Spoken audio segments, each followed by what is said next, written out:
बेटा सब्जेक्ट क्या लोगे? क्लास 10th के बाद ये वो 1947 मूवमेंट होता है जब एक अखंड क्लास के टुकड़े टुकड़े करके उन्हें अलग अलग स्ट्रीम्स में बांट दिया जाता है। Science, arts, commerce. क्लास 10 तक टीम इंडिया जैसे साथ रहने वाले दोस्त क्लास 11th आते ही आईपीएल जैसे अलग अलग टीमों में बट जाते हैं। साइंस वालों को कॉमर्स वाले कमतर लगते हैं और कॉमर्स वालों को साइंस वाले एरोगेंट, और इसी से शुरू होता है एक ईगो वॉर।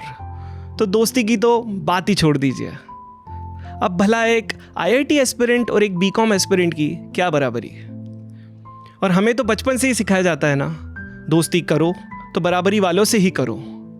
और इसी परंपरा, प्रतिष्ठा और अनुशासन के चक्कर में एक साइंस स्टूडेंट एक कॉमर्स स्टूडेंट से दोस्ती करने में 10 बार सोचता था और 10 बार आज भी सोचता है। ये कहानी है ऐसे ही दो लोगों की। ये कहानी है मेरी और दुष्यंत की। ये कहानी है वन साइडेड फ्रेंडशिप की।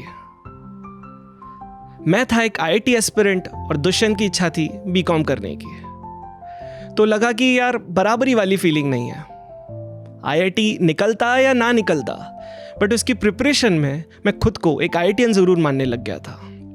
तो इसी एरोगेंस में जब भी दुष्यंत मुझसे बात करना चाहता, मुझसे दोस्ती निभाना चाहता, मैंने कभी भी ठीक से ना तो वो दोस्ती निभाई और ना ठीक से बात करी। और यही करते करते आ गई आईआईटी की एग्ज़ाम और फिर आया आईआईटी का रिज़ल्ट। और रिज़ल्ट के बाद मेरे साथ वही हुआ जो लाखों बच्चों के साथ होता है। रिज़ल्ट की रैंक देखकर मुझे ये नहीं समझ पड़ा कि ये रैंक है या किसी का मोबाइल नंबर। मेरा वो सपना, वो एरोगेंस ख़त्म हो चुका था। और उसी के साथ मुझे लगा कि शायद वो वन साइडेड फ्रेंडशिप भी जो दुष्यंत के साथ थी, स्कूल तक ही ख़त्म होकर रह जाएगी।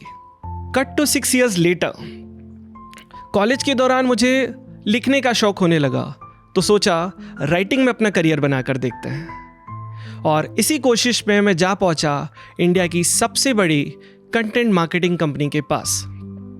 सोचा कि शायद इस नाचीज़ को कोई मौका मिल जाए। पर कहते हैं ना, जिस चीज़ को आप शिद्दत से चाहो, कभी कभी कायनात आपके मज़े लेने में जुट जाती है। मेरे साथ उस दिन वही हुआ। मुझे जिस शख्स से मिलना था वो किसी और मीटिंग में बिजी थे, तो मुझे कहा गया कि आप वेटिंग लाउंज में जाइए, वेट कीजिए। और क्योंकि उस ऑफिस में मैं किसी को जानता ही नहीं था, तो वेट करने के अलावा मेरे पास कोई ऑप्शन नहीं बचा था। मैं कुछ देर वहाँ बैठकर वेट कर ही रहा था कि पीछे से एक आवाज़ आई, अरे कुणाल, तू यहाँ क्या कर रहा है? ये आवाज़ थी दुष्यंत की, sorry, senior content manager Dushyant की। ये वही शख्स था जिसे स्कूल में मैंने ठीक से ना बात करी ना दोस्ती निभाई, पर आज वही शख्स दौड़ा दौड़ा मेरे पास आया और मुझे गले लगाकर मुझसे बात करने लगा।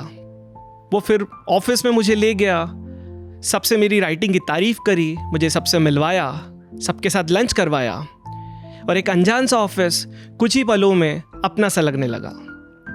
वहाँ से काफ़ी अच्छी यादें और अच्छे एक्सपीरियंस लेकर मैं घर आया और खुद से ये बात करने लगा कि पुरानी जो गलतियाँ हुई ठीक है, पर आज से मैं दुष्यंत से उसी शिद्दत से दोस्ती निभाऊंगा जिस शिद्दत से वो अब तक मुझसे निभाते आया है। मैंने कुछ दिन बाद उससे मिलने के लिए मैसेज किया, कोई रिप्लाई नहीं। कुछ दिन बाद फिर मैसेज किया, कोई रिप्लाई नहीं। मैंने कॉल भी किया, कॉल का कोई जवाब नहीं। जब मुझे ठीक नहीं लगा तो मैं फिर से उस ऑफिस गया और पूछा कि क्या कोई दुष्यंत के बारे में जानता है, उससे कांटेक्ट नहीं हो पा रहा है। पर जो मैंने सुना, उसे सुनकर मेरे पांव तले जमीन खिसक गई। दुष्यंत इस दुनिया से जा चुका था और मुझे दे गया एक बहुत बड़ी सीख कि जिस तरह हमारे सोलर सिस्टम में प्लूटो है, पर हमने उससे प्लैनेट होने का हक छीन लिया, पर फिर भी वो आज भी उस सोलर सिस्टम में बना हुआ है, उसी शिद्दत के साथ जिस शिद्दत से वो हमेशा से रहा है। ठीक उसी तरह हमारी ज़िंदगी में भी काफ़ी खास लोग, काफ़ी खास रिश्ते होते हैं जिनसे या तो हम वो इम्पोर्टेंस छीन लेते हैं या उन्हें वो रिश्ते की अहमियत कभी देते ही नहीं हैं।